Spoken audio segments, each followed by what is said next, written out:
We're going to come around here and take our seats. Ladies and gentlemen, before you is the App Direct co-CEO, Daniel Sack. Good morning. Thank you. We have a big crowd. Now, Dan, for those that don't know you, you are a Medill grad with a poli-sci degree. Then you went on to Harvard, studied finance there. And then in 2009, you co-founded App Direct with your colleague. Tell us about the origin, tell us about the mission that you guys hope to accomplish then, and then we're going to talk about the products, the platforms, and a lot more about the channel that's going on. But let's start quickly. What was the opportunity you saw in 2009 with your colleague to start the company? Great, and I just have to say I'm super fired up to be here with TC, introduced as the man who fires up the conference. So thanks everyone for having me. As TC mentioned, we founded App Direct in the summer of 2009, and if you can recall, it was the height of the Great Recession. And businesses around the world were struggling to be productive, to stay in business, to compete. And in fact, I came from a family that had a retail business, a furniture store in Niagara Falls, Canada, right on Main Street. And after over 100 years in business, my family had to shut the business down right around the time I was graduating. And that was reflective of the state of the economy at the time, where businesses, big and small, were really struggling to compete. And we saw the opportunity in the early days, in 2009, of how the cloud could be the great equalizer to enable businesses to thrive again, and to enable and put technology in the hands of businesses at with a better business model for them to really be able to take pace.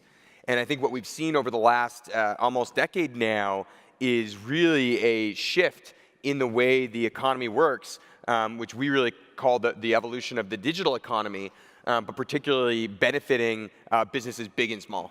Very good. Now, before we dive in, because I want to touch on some of those, you guys recently had a unique milestone at your company. It's in your beautiful San Francisco headquarters that looks right over the water, the Transamerica building, but you hosted the most popular president in North America to your corporate headquarters. Talk a little bit about that. Yeah, so we recently hosted Prime Minister Justin Trudeau at our office in San Francisco. TC picked that tidbit up, but I think one interesting thing that we're seeing is on a global landscape, people are recognizing the importance of the digital economy and as well the importance of the channel in being the local trusted provider to connect people with businesses. So I think that's been recognized not only in the business world by people in the channel, people in this room, by people in the software business, but it's happening across the world. We're seeing CEOs of manufacturing firms, car companies, people in Fortune 100 companies that would have never typically thought of themselves as a software company, come learn. And then we're also seeing people, including prime minister or president of a country, be really focused in learning about what we are doing by really helping businesses thrive. Well, you touch about car companies and other companies that are building channels. Touch a little bit about how those channels are evolving. And we in this industry talk about the existential threats to the two-step and three-step distribution, but you're seeing channels and partnerships flourish in other industries as well. Yeah, definitely. I mean, I think one of the things that we see is that when we think about the digital economy, which we define as people bringing their relationships and their business online in a digital way and transacting online, it changes the landscape of what we would consider software or what we would consider a digital product. And I can get into this a little bit later, but historically, we would have thought of software digital as maybe a website, maybe software, but even that was sold in a CD or in a box or implemented offline. Now, not only have we seen a shift to software online, we're seeing a shift where almost any product is becoming digital. And the tenets of that digital service are the fact that you can essentially subscribe to it, you can access it from any device, and many devices themselves. Let's take a car, for example. You may have thought of a car as a manufactured automobile that has no connectivity or digital services, but really now it's almost like an iPad with metal wrapped around it, and the benefit that you're getting is really the smart services from the technology. So when you used to think of your car's engine as the actual physical engine, I think in the future, kids will think of the car's engine as actually the technology that's powering the automation. You and I have talked about the example of the Tesla automobile, there was a problem that the car would roll back on the city streets of San Francisco that you know so very well. And so the company wrote a software patch. It engaged the parking brake temporarily till it had enough torque till it would get over the hills, so it would ease the owner's unease about rolling backwards. Well, that was updated on the fly, and suddenly, an automobile, like you said, gets better digitally. That hasn't happened in 100 years of automotive. You wake up one day, you get in your car, and it's better than it was the day before. All right, let's get to your company, ActDirect. 4 different really platforms. Run us through each for those that don't know the organization. Yeah, definitely. So from AppDirect's perspective, we want to help people monetize in the digital economy. And essentially what that means is we have a platform that helps you sell or resell digital services. And this is really relevant when it comes to the channel, because we see the channel as one of the best ways of delivering multiple services in a consolidated way. So really our monetization platform consists of different products or technologies, one being billing. So one of the things that we recognize is that as things shift, products shift online, it's about subscription-based models, metered-based models. So billing isn't only one price, one time. It becomes very complex on how to do that. So we have a billing technology that helps you meter, rate, and invoice. We also have what we call reseller technology, which helps all of you be able to better enable your channel businesses, or as a channel, be able to do things like quote faster, mark up, mark down, bundle with other services, do all that in the fly, and then auto provision the services as well. And we also have other capabilities around a marketplace that can be deployed online or on a phone to enable anyone to have the services that they need and buy them digitally, not only in person. And then finally, we have an app devices component, which is really the IoT opportunity for each and every one of you, which is saying, how do you benefit if you're in the channel from providing value-added services or software attached to any device? And that device doesn't just need to be a computer or a server. That device could be a security camera. That device could be a car. It could be a fridge. It could be a sensor. So I really think that the opportunity of IoT can really open up the landscape for the channel as well. All right, let's get right to it then. How do you guys work with traditional master resellers and master distributors and traditional distributors? Friend, foe, competitive, collaborative? Give us the rundown there. Definitely. So we believe that this is an open ecosystem, and AppDirect can be the platform that can help anyone monetize. So some of our larger customers are distributors, VARs, resellers, agents, and we have a variety of different essentially additions depending on how big you are.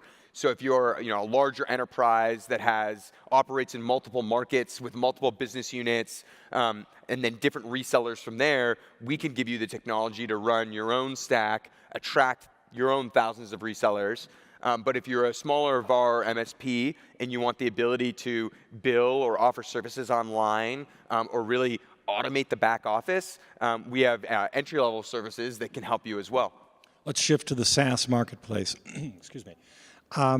If you would ask me 2-3 years ago, I would have thought we would have seen greater traction among VARs, MSPs, IT consultants selling SaaS software. It's happening. It's starting to build, but it's been a little more slow. How would you rate the progress? What do you think needs to be done more, and what kind of vendors are leading the way? So I think if I were to say one mistake that we made in kind of our thesis or messaging is that SaaS is everything. So a lot of times we may say that SaaS isn't taking place as fast as we would have imagined. But if I look at almost everyone's business here, your business has been digitally transformed in some way or another, and it's driving significant opportunity or significant threat and challenge to your business. And we've seen huge success stories of people being tremendously successful at building businesses from scratch at selling only software as a service. But when we think about what software as a service did, is it really shifted the way that we think about software. So traditionally, if we would have thought about software, it would have been saying, okay, I'm going to get, let's say an accounting tool on a CD, I'm going to install it, and that's all it is. But really what we've seen is that software as a service and that delivery model is now the way people sell any type of digital service. So when we think about, telecom services, VoIP, fixed line, broadband, all these different services are essentially becoming sold digitally in a recurring way through online channels, very SaaS-like.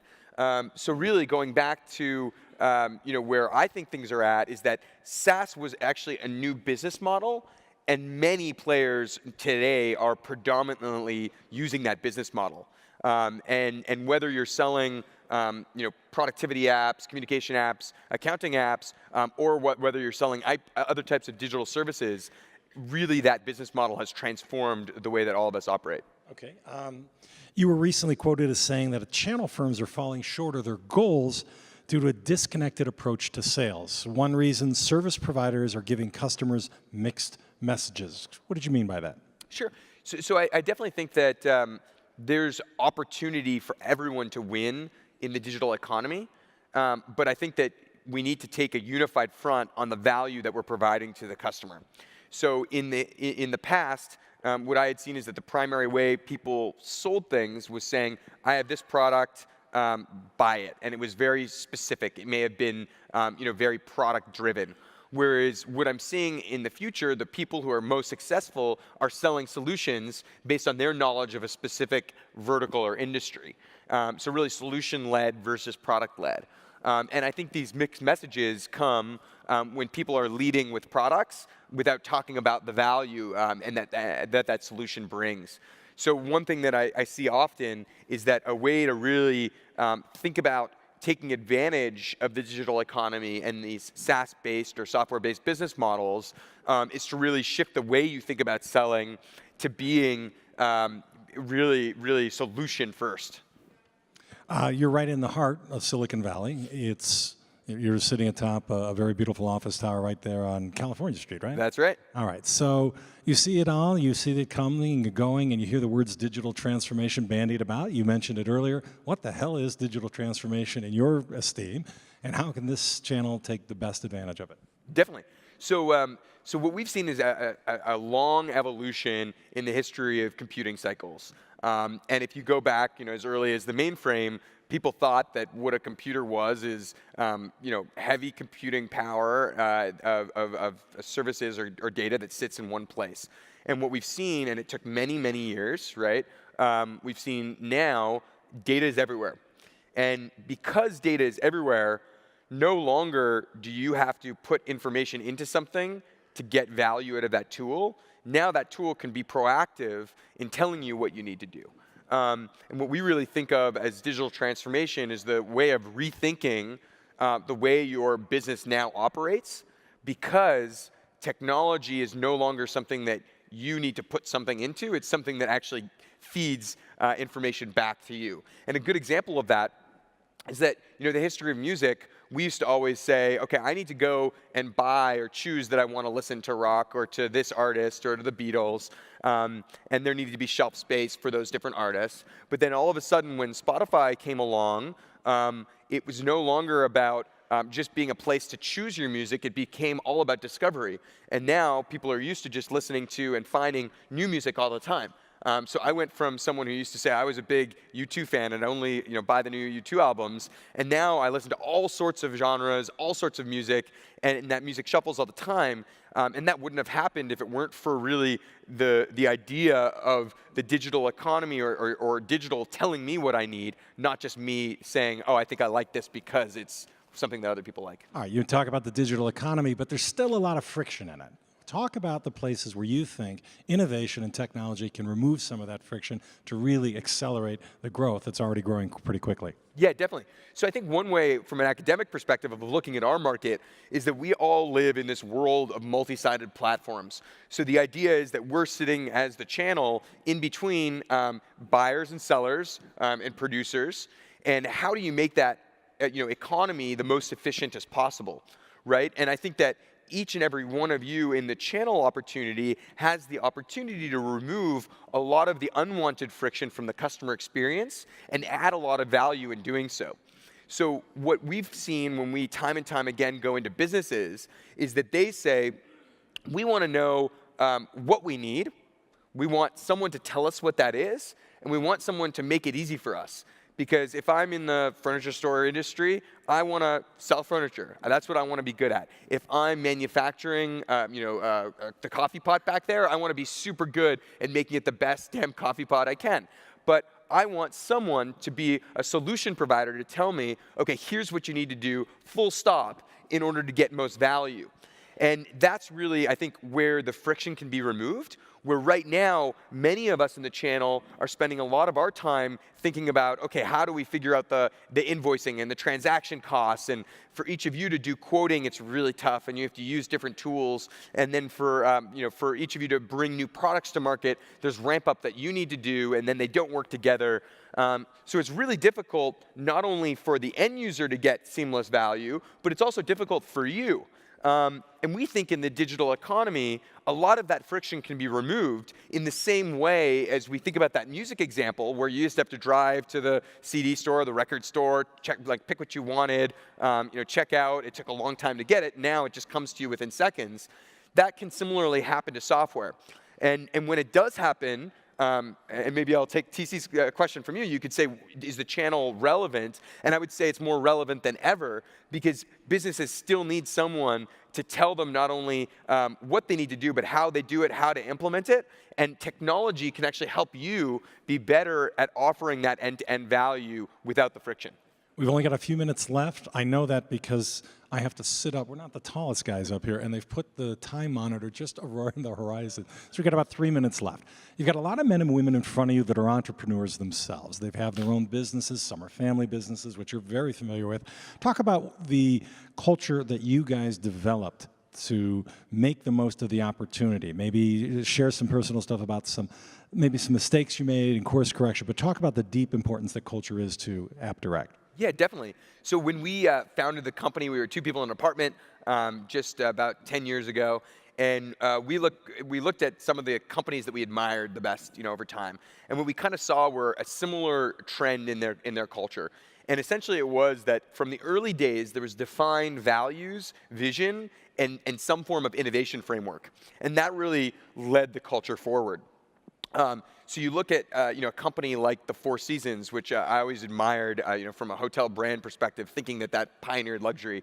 And the founder of the Four Seasons, Izzy Sharp, and his wife Rosalie, they deeply rooted in values around the team, around their ability of always exceeding expectations.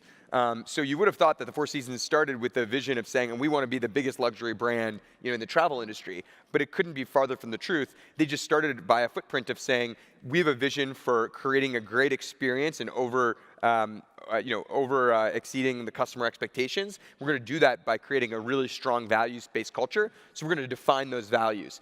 And that's, I think, what's so powerful. And I think each and every one of you, in whatever business you're in, you have the opportunity to do that. And I also think with the digital transformation occurring today, each and every one of you can be a digital hero within your own company by thinking about how you can transform either your company or your customers.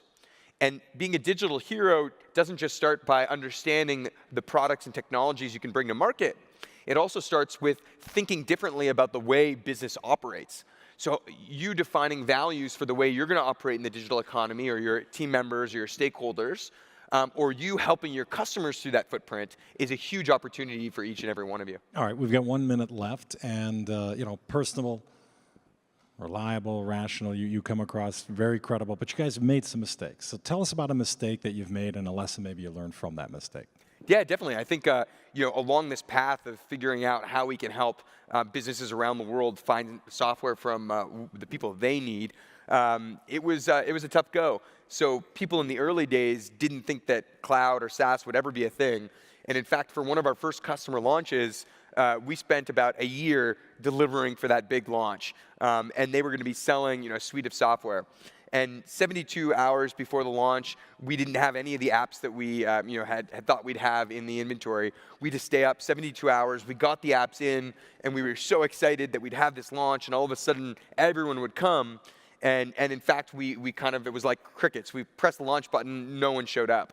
And the thing we realized is that businesses won't just buy technology from a website. They buy technology from people they trust. So the biggest thing that we realized is how do we build the tools and technologies from the back end to enable you as the channel and resellers to best help your customers through this shift to the digital transformation, because businesses won't just go online and buy, they want to buy from you, and we really want to help you do that. There's the closer line. Businesses want to buy from you. Ladies and gentlemen, from two guys in a dorm room 10 years later to now a unicorn with a $1 billion plus valuation, co-CEO of AppDirect, ladies and gentlemen, Daniel Sachs. Thank you. Thanks, TC.